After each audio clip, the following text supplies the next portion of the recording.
పూర్వ విప్లవ విద్యార్థి వేదిక నిర్వహించిన శాంతి ర్యాలీకి వచ్చిన విప్లవ రచయితల వేదిక పాణిగారు మాట్లాడుతూ, హైదరాబాద్ నగరంలో ఈ రోజు నిర్వహించిన ఈ శాంతి ర్యాలీ దేశం మొత్తం పాకి శాంతి చర్చలకు అవకాశంగా ప్రభుత్వం దిగొచ్చేందుకు ఒత్తిడికి తీసుకురావాలని, ఆ ఒత్తిడిలో భాగస్వామ్యం అవుతున్న మనమందరం కూడా ఇంకా రాని మిత్రులను కలుపుకొని ఈ శాంతి ర్యాలీలను ఉధృతం చేయాలని మాట్లాడారు. ఇదే సందర్భంగా సిఎల్సి తెలంగాణ కమిటీ రేపు 13వ తారీఖు జరగబోయే సుందరయ్య విజ్ఞాన కేంద్రంలో ఖగార్కు వ్యతిరేకంగా సదస్సును కూడా విజయవంతం చేయాలని కోరగా, పాణి గారు దాన్ని ఉద్దేశించి ఇక్కడికి రాని వారు కూడా అక్కడికి వచ్చి ఈ సమావేశాలను ర్యాలీలను విజయవంతం చేయాలని తెలంగాణ ప్రజలకు మొత్తం విజ్ఞప్తి చేశారు.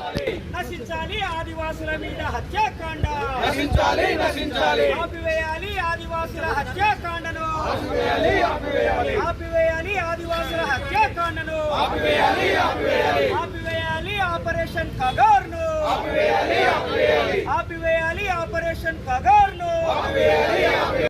విప్లవ విద్యార్థి సంఘం తన ఉజ్వలమైన కాలమంతా వేరు సామాజిక సందర్భాలకు అది స్పందిస్తూ సమాజం మీద ప్రభావం వేస్తూ వచ్చింది. సమాజాన్ని ఆలోచింపచేసింది. సమాజానికి అవసరమైన పనులు చేస్తూ వచ్చింది. నిషేధం అనంతరం 50 ఏళ్ల సందర్భంలో పూర్వ విద్యార్థుల కలయికలో నుంచి ఏర్పడ్డ ఈ పూర్వ విప్లవ విద్యార్థి వేదిక ఇది ఈరోజు యావత్ భారతదేశంలోనే చాలా తీవ్రంగా, చాలా విషాదకరంగా ఆవరించి ఉన్న యుద్ధ వాతావరణంలో శాంతిని కోరుకుంటూ, శాంతి మాత్రమే జీవితానికి ఒక భద్రతనిస్తుంది, చర్చలు మాత్రమే ఒక ప్రజాస్వామ్య సంప్రదాయాన్ని ఇస్తాయి అనే ఒక ఒరవడిని అందించడం కోసం, దాన్ని గుర్తు చేయడం కోసం తన వంతుగా ఈరోజు ఈ శాంతి ర్యాలీని నిర్వహించింది. ఈ పూర్వ విద్యార్థుల అవగాహనలో భాగంగానైనా మొత్తంగా ఈరోజు దేశవ్యాప్తంగా ప్రజాస్వామికవాదులందరూ కోరుకున్నది ఏమిటి అంటే, భారతదేశంలో ఈ దేశాన్ని ఒక కార్పొరేట్ ఇండియాగా మార్చాలి అనేసి భారత ప్రభుత్వం ఉన్నది. అయితే దేశ ప్రజలు దీన్ని ఒక రాజ్యాంగబద్ధమైన, ఒక ప్రజాస్వామికమైన, ఒక మానవీయ సమాజంగా మార్చాలి అనేసి ఈ దేశ ప్రజలు కోరుకుంటున్నారు. ఈ రెండు విధానాలకు మధ్య 40 ఏళ్లుగా 50 ఏళ్లుగా తీవ్రమైన సంఘర్షణ కొనసాగుతుంది. ఆ సంఘర్షణ ఈరోజు నిజానికి ఎక్కడ దాకా వచ్చింది అంటే, లక్షలాది సైనిక బలగాలను ఉపయోగించి అణచివేసి హత్యాకాండకు పాల్పడైనా సరే ఈ దేశాన్ని కార్పొరేట్ ఇండియాగా మార్చాలి అనేసి కేంద్రంలోని ప్రభుత్వం. అయితే నిజానికి కేంద్రంలోని ప్రభుత్వం ప్రజలు ఓట్లు వేశారో లేదా ఓట్లు కొనుక్కున్నదో, అంకెల గారడిగినో ఏదో మొత్తం మీద ఒక మెజారిటీ అధికారాన్ని సంపాదించి అధికారం కొనసాగిస్తుంది. దానికి రాజ్యాంగం కొన్ని ఆదేశాలు ఇచ్చింది, రాజ్యాంగం కొన్ని పద్ధతులు చెప్పింది. నిజంగానే ఇది రాజ్యాంగబద్ధమైన ప్రభుత్వం అయితే రాజ్యాంగంలో చెప్పినట్టుగా ఆదివాసులు ఈ దేశంలోని పౌరులు అవుతారా కాదు. ఆదివాసులు ఈ దేశంలో పౌరులైనప్పుడు ఈ దేశంలో వేలాది లక్షలాది ఏళ్లుగా ఈ సమాజానికి సహజ వనరులను వాళ్ళు కాపాడుతూ ఉన్నారు. వాళ్లను శత్రువులుగా భావించి శత్రువుల మీద యుద్ధం చేసినట్టుగా, నిజానికి ప్రజాస్వామికవాదులు ఎవరూ కూడా పాలకు శత్రు దేశంగా భావించి చేసే యుద్ధాలను కూడా అంగీకరించారు. ఎందుకంటే యుద్ధాలన్నీ కూడా పాలకవర్గ రాజకీయాలకు సంబంధించి. కాబట్టి ప్రజల వైపు నుంచి, ప్రజాయుద్ధం వైపు నుంచి సమాజాన్ని పరిశీలించే వాళ్ళు తప్పనిసరిగా పాలకవర్గ యుద్ధాలను అంగీకరించారు.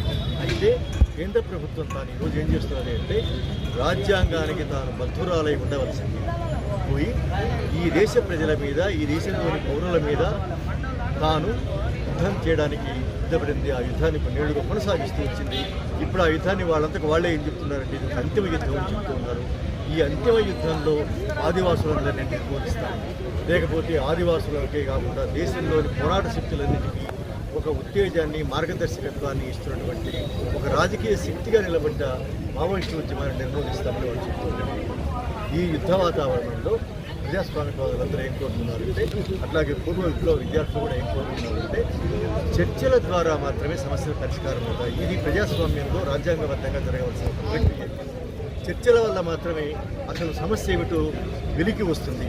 ఆ సమస్యకి ఎన్ని రకాల పరిష్కారాలు ఉంటాయో మనం ఆలోచించడానికి అవకాశం ఉంది.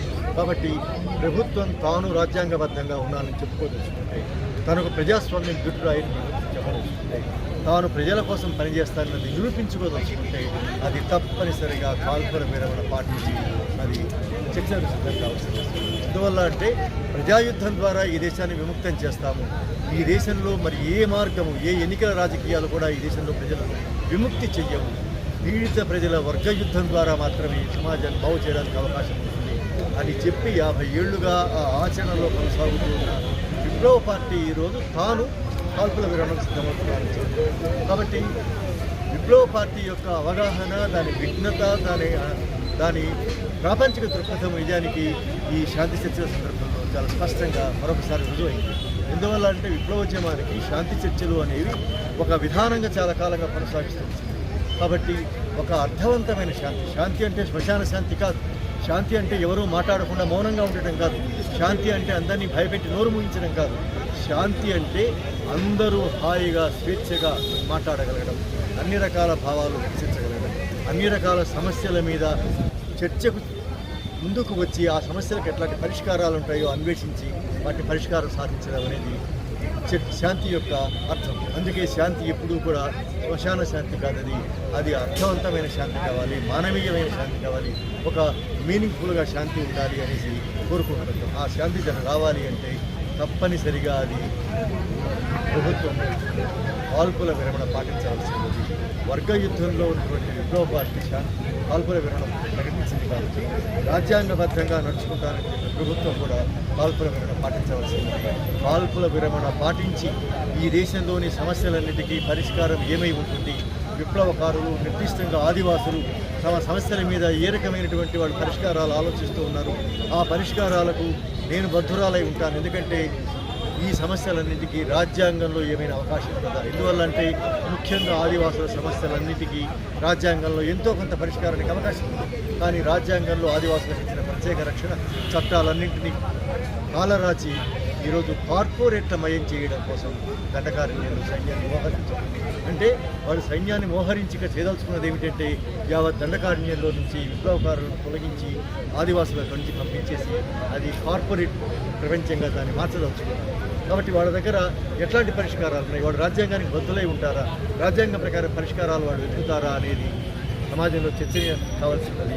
ఇది చర్చనీయాంశం కావాలి అంటే వాళ్ళు తప్పనిసరిగా కాల్పుల విరమణ ప్రకటించాల్సి ఉన్నది. కేవలం కేంద్ర ప్రభుత్వం మాత్రమే కాదు, తెలంగాణ ప్రభుత్వం, ఛత్తీస్గఢ్ ప్రభుత్వం, ఆంధ్రప్రదేశ్, జార్ఖండ్, ఒడిస్సా, మధ్యప్రదేశ్, మహారాష్ట్ర, ఈ రాష్ట్ర ప్రభుత్వాలన్నీ కూడా వాళ్ళ పరిధిలో భాగంగానైనా సరే వాళ్ళు కాల్పుల విరమణ ప్రకటించి సమాజం పట్ల మాకు బాధ్యత ఉన్నది, ప్రజల ఆకాంక్షలు మేము గౌరవిస్తాము, ప్రజలు కోరుకుంటున్న వాటి పట్ల మాకు కన్సర్న్ ఉన్నది, వాటిని పరిష్కరించడానికి ప్రయత్నం చేస్తామని చెప్పడం వాళ్ళ బాధ్యత. ఆ పని చేయాలంటే కనీసంగా మొట్టమొదట వాళ్ళు కాల్పుల విరమణ ప్రకటించవలసి ఉన్నది. ఈ స్ఫూర్తితోటి ఈరోజు ఇక్కడ పూర్వ విద్యార్థులు హైదరాబాద్ నగరంలో ఒక శాంతి ర్యాలీ నిర్వహించారు. 40 ఏళ్లుగా విప్లవ విద్యార్థి ఉద్యమంలో వేరు సందర్భాలలో పనిచేసి విప్లవ రాజకీయాలను, ప్రజాస్వామిక విలువలను, సంస్కృతిని తమ జీవితంలో భాగం చేసుకున్నటువంటి పూర్వ విప్లవ విద్యార్థులందరూ కూడా ఈ కాలానికి తిరిగి మళ్ళీ ముందుకు వచ్చి ఈ కాలానికి తిరిగి మళ్ళీ తాము ఒక ఉమ్మడి శక్తిగా తాము ప్రకటించుకోవడం కోసం ఈ శాంతి ర్యాలీలో వాళ్ళు పాల్గొన్నారు. వాళ్ళందరికీ వేదిక తరపు నుంచి విప్లవాభివందనాలు తెలియజేస్తూ హక్కుల సంఘం ఈ నెల 13వ తారీఖున సుందరయ్య విజ్ఞాన కేంద్రం మెయిన్ హాల్లో రోజంతా బహిరంగ సభ నిర్వహిస్తుంది. చర్చలకు సిద్ధమయ్యి మావోయిస్టు పార్టీతో కేంద్ర ప్రభుత్వం చర్చలు జరపాలనే ఏకైక డిమాండ్తో మే నెల 13వ తారీఖు నాడు బహిరంగ సభ సుందరయ్య విజ్ఞాన కేంద్రం మెయిన్ హాల్లో కొనసాగుతుంది. అన్ని రాజకీయ పార్టీలు, మేధావులు పాల్గొని ప్రసంగిస్తారు కనుక ప్రజలందరూ పెద్ద ఎత్తున పాల్గొనాల్సిందిగా విన్నపం చేస్తూ ఉన్నాం.